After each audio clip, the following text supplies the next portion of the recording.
Catus, Maximus here, this time with a review of an older Hitachi. This happens to be the CN16, and they're advertising this as a 16-inch Nibbler. One of the older made in Japan. I don't know if the serial number has something, I don't know if this was made in 1980. I know there is a way to decode kind of Hitachi date codes.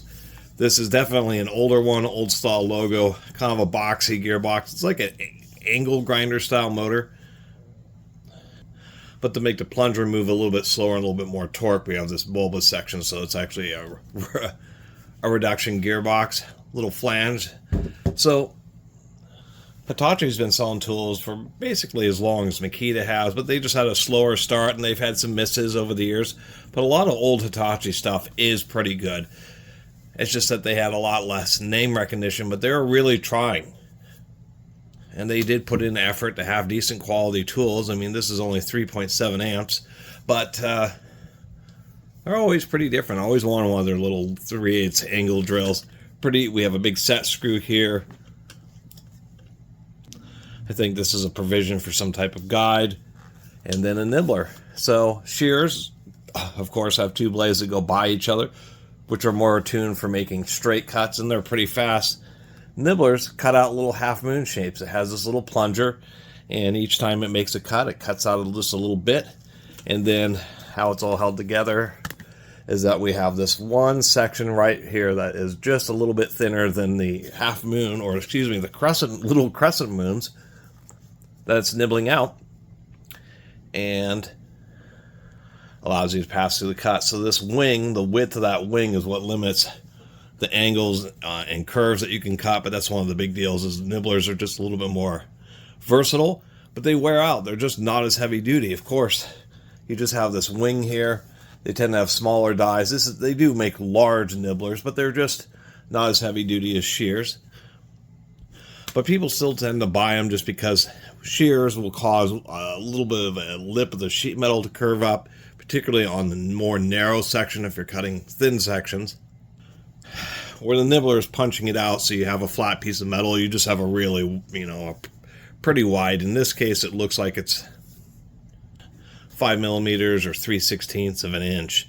Fortunately, I took a close look at the dies. This one has not had much use on it. It was lucky garage sale find, surprisingly enough, for 20 bucks. So this thing has been sitting around for decades. It actually worked at the garage sale, and I just plugged this in, and I just verified my plug here. Got it home, and the darn thing won't turn on. So we're going to troubleshoot it. I've seen some nibblers over the years, but they always tend to be expensive. Mainly Bosch ones. That is a tight screw. Mainly Bosch ones, and it seems the few times I've seen them, they're just big money. People want over $100 for them. So finding this for 20 bucks, I mean, this thing has hardly any use on it, so I have no idea why on earth it would all of a sudden decide that it didn't want to work for me. As far as the switch,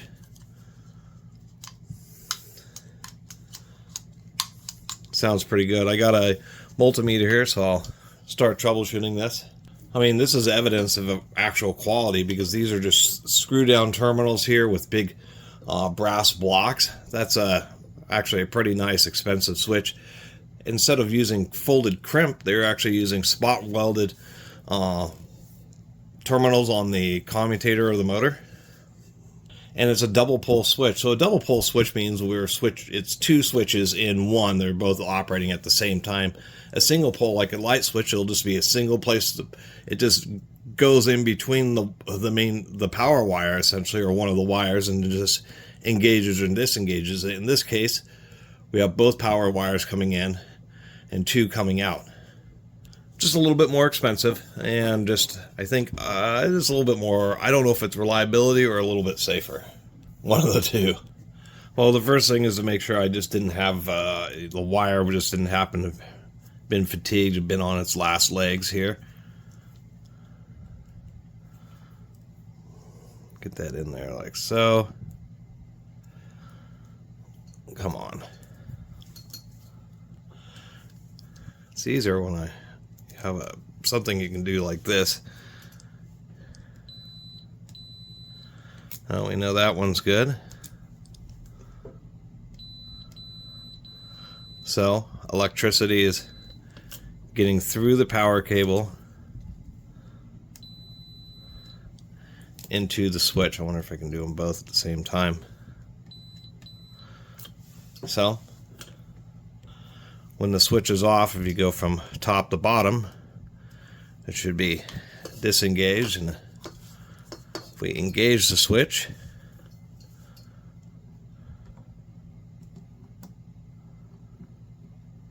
well, that appears to be our issue. The switch like worked once. Oh, there we go. I didn't quite have it properly engaged there. Now let's try this again. It relies on the body to help hold that little lever on top of the switch. Well, I was lying.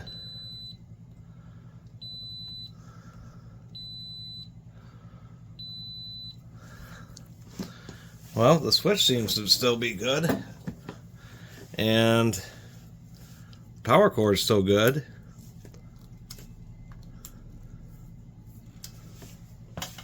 Maybe something going on with the brushes. Maybe just a little bit of something got under one of the brushes. It's about the best that I can think of here. I have no idea why on earth. Because I did see it run. Just such an odd.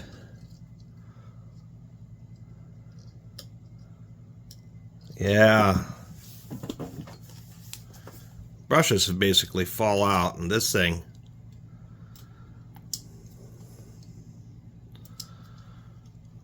it's a jammed brush. It's pretty wild. Very rarely do you ever see that. I actually have to get the screwdriver.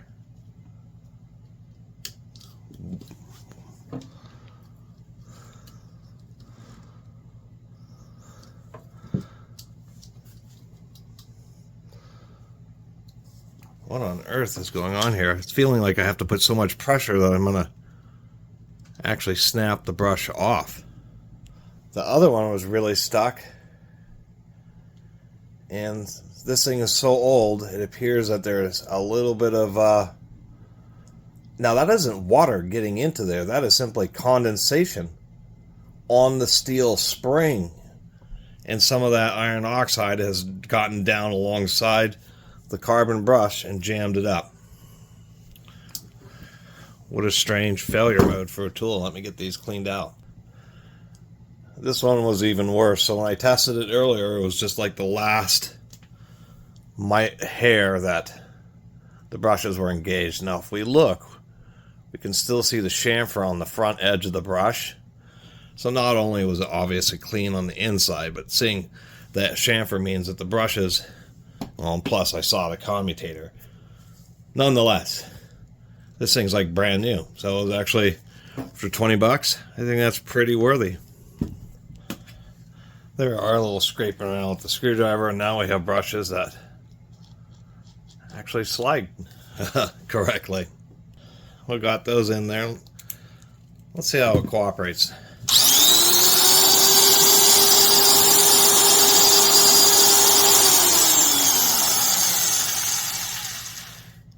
Sounds a lot better. Actually has a steel fan on the motor. Do like the classic tools here. And surprising, they're like this is a CN16, they're like the CN16A or something now.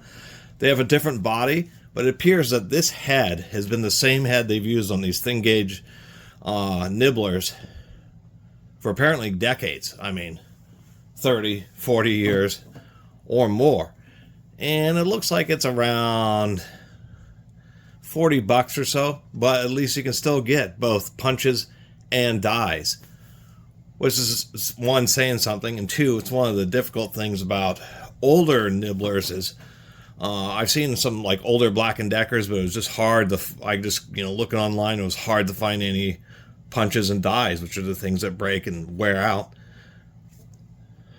I even sold a really big industrial nibbler I had just because I didn't sell it for much, but it was just so big, and the punches and dies are so expensive, and I already had shears, which for the most part works, but it is nice to have a nibbler. Now the big deal with these, So like Monopoly now, I guess this has been out for a while, but instead of playing with cash, you now have Monopoly credit cards. The dies are shaped like this just to make it easier to feed in the material.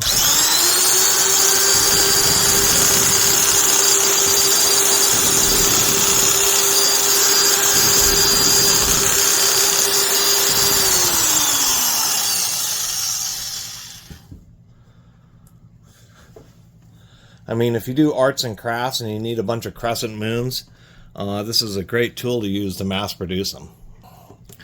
And so that's the deal with the Nibblers, is for the sacrifice of having, you know, when these are metal, those are all just really sharp little metal cat claws. Is that you can have fairly tight curves, and since it's using a punch and die, it doesn't upset the material. They just aren't as good for doing straight cuts, and due to the nature of the way they're punching it out rather than shearing it like scissors. On sheet metal shears, they use square dies, which are the scissors, but those square dies can be rotated, and they have multiple edges and can be flipped over. I have two Makitas, and each set of dies of cutters has 8 cutting edges to use.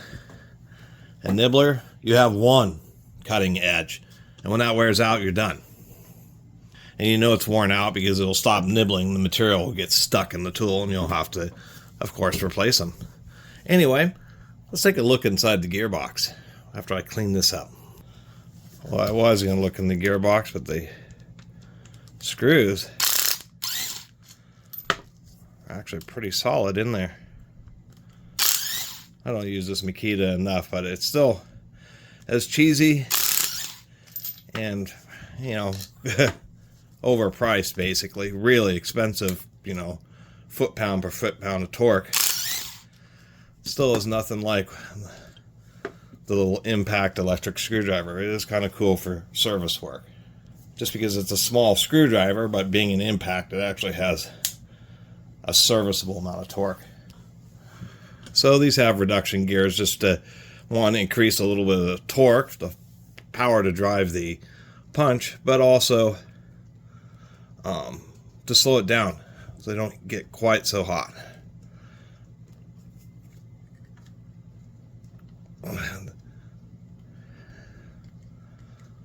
This gearbox is coming. It's giving me the feeling like there's a couple ball bearings that are actually holding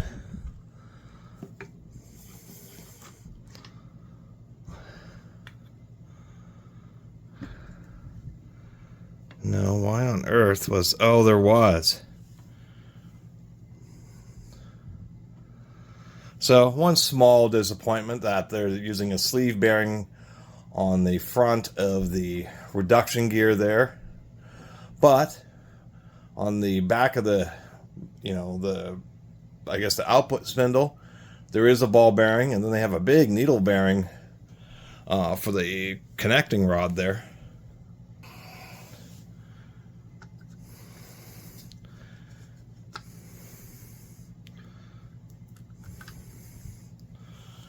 And they do use a needle bearing for the, I guess so this would be the crankshaft. Not very complicated, just a chunk of steel with that offset. Pretty thick gears on here, to tell you the truth. And is that, I think this gear is actually just press fit. The grease is actually still in tolerable condition. And a sleeve bearing. So the idler gear, which is running admittedly a slightly slower speed, is using sleeve bearings, but they are using ball needle on the crankshaft because that's where a lot of the work's being done. And then, of course, the motor itself, well, it's going to pull the whole thing out, but it's also a ball bearing, because if it was a sleeve, I'd just be able to pull the cover off, except for there's just a little bit of tension from the ball bearing that's in there. So Makita, similarly enough, Makita does this a lot with a lot of their tools, where they just will put in a sleeve here and there, where it just isn't such a big deal to have a rolling element bearing. Where like old school Milwaukee and some other brands, the Black & Decker heavy duties, they would put in a needle bearing. Just if it was a rolling surface, they put a rolling, you know, if there was a shaft there, they put a needle bearing in it. So just saying, it's a small difference. Otherwise, this thing's built pretty nice. I mean, we have helical cut gears on the first stage where it's the highest speed, and so reduces noise, and then on the it's straight cut on the, get that gear on the second stage, because that's moving a lot slower, pretty wide. I mean, definitely a pretty solid engagement. I mean, those are some pretty big gears, so it's definitely designed to last a pretty long time. The little spindle in this motor is tiny. That's like maybe a 1/4 inch or a 6mm spindle. But with the gear reduction, unless you're just using it exclusively for, you know, 16 gauge stainless steel, the hardest type of cutting, I have no doubt that the motor, even though it is pretty tiny, will last more than long enough. I'm trying to spit it out here. Always funny with sleeve bearings, you put a little bit of grease in there and it acts as an air pocket, so it seems like there's a spring under this gear, but it's not. It's just because there's a tight enough tolerance. That's the little oil film is providing a seal and creating an air pocket. I put plenty of grease in here, since the old grease is I mean, it goes to show. I mean, if it's like a new tool, even though that grease is 30 years old or more, it was in a sealed gearbox. Not a lot of oxygen getting in and out of there, especially when a little bit of the oils of the grease kind of act as a seal around the edge, so it actually stays fresh. And it's fine to put a little extra grease. A lot of manufacturers actually just put, to save costs and weight, they don't put enough grease in. And I mentioned on old Milwaukee tools have just tons of grease in them, and a lot of old tools, that was part of the things that made them last so long, is they just had a bunch of extra grease. It was really that simple. In a tool like this, you're primarily using it in a horizontal. You can use it in any position, but primarily it's in a horizontal position. And when the grease heats up and starts to melt, a little bit of it gets down in here. And you can certainly replace the punches and dies pretty easy. But once this wears out, that ends up being a much more expensive piece. A surprisingly expensive little forged piece of steel there. So that's my little review and teardown of the CN16. So a long time staple. Hitachi's power tools, still made to this day. Let's see how it sounds with the fresh grease. Gonna have to work some of that out with you.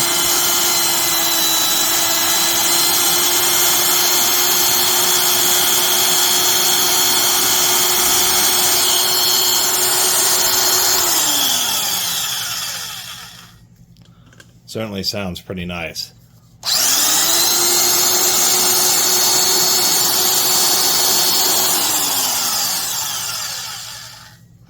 But kind of nice they kept with the front end. If it ain't broke, don't fix it. And they didn't really... I mean, the numbers have changed because they put a more modern motor housing with a little bit more power on it. But a lot of the parts from this very old Japanese made one are still the same as they are today. So it's actually kind of cool to find something like this, because these can keep it going. Although this one's like new. And that's how I find stuff like this at yard sales. It's, you know, it's a yard or estate sale, and there's just a few tools, and then you go and look, and it's not like there's an array of all these awesome tools. It's just like there's an old drill, maybe an old saw, and then randomly you're like, oh wow, why, you know, they must have done some kind of project, maybe putting up that corrugated fiberglass to make a awning or something like that, and they just bought, you know, some kind of random tool like a nibbler. I don't run into them very often. I mean, I think I may have one other nibbler, or this may be the first one. They're pretty expensive, and they tend to get used up. And they happen to be one of the rarer tools to find out in the wild that are worth purchasing. I've seen them, but man, I've seen ones with this is broken, and you know, it's like, oh, I don't want to spend money and time getting a whole new front end for it. Or they, you know, they're often used on sheet materials which are up on tables and stuff, and they get dropped. I've seen a couple, 3, where they've been severely broken, And people are like, oh, I still want $80 for it. It's like, I'm not going to pay $80 or something where there's a big gap in the motor housing. Something like that. Anyway, enough ranting. See you next time.